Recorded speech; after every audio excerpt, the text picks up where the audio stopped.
Well, good morning. The Dead Sea Scroll fragments are believed to date back to the time of Jesus. One of the biblical wonders of our world is facing a silent but devastating crisis. The Dead Sea, long known for its legendary salinity and healing properties, is drying up at an alarming rate. The world is losing a natural wonder, but beneath this ecological unraveling lies something stranger, something that defies logic and stirs ancient echoes.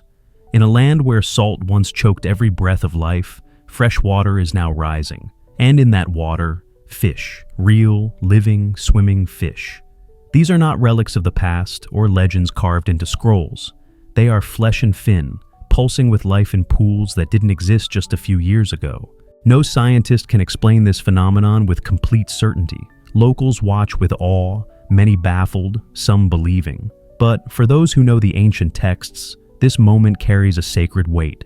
Because more than 2,600 years ago, a prophet named Ezekiel described such a thing, waters flowing into the Dead Sea and bringing it to life. At the time, it sounded like beautiful poetry or divine metaphor.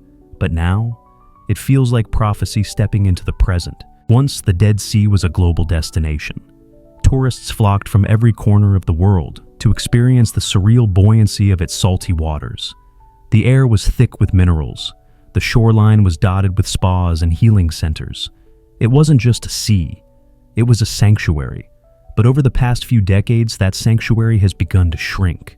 The shoreline recedes year by year, leaving behind fractured ground, deep cracks, and gaping sinkholes. Some of these holes have swallowed entire buildings and roads. Abandoned hotels and resorts now line the coast, ghosts of a more vibrant past. Why is this happening? The primary culprit is the Jordan River, which once fed the Dead Sea with life-giving water, but has been heavily diverted for agriculture and regional development. Add to that years of industrial extraction from the sea itself, harvesting minerals for profit, and the result is ecological collapse. International efforts have been proposed, including bold projects to bring water from the Red Sea. But bureaucracy and politics have slowed progress, and the decline continues. The Dead Sea is becoming a haunting image of neglect, once a symbol of healing, now a warning carved into the land. Yet the story does not end in despair, because something miraculous is quietly unfolding. In the sinkholes left behind by the sea's retreat, fresh water is emerging. At first, it seemed like rainwater, a fluke of nature, but the pools did not evaporate. They remained. And then, fish appeared. Yes, fish. In a place so salty that nothing has ever lived, freshwater fish now swim. Scientists were stunned. Theories emerged. Underground springs, ruptured aquifers, geological shifts.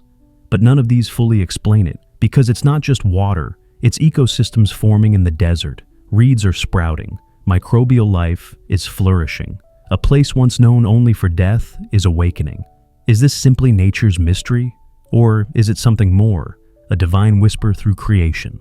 To understand the weight of this moment, we must go back to the words of the prophet Ezekiel. In chapter 47 of his book, he describes a vision of water flowing from the temple in Jerusalem eastward, down into the valley and into the sea, the Dead Sea.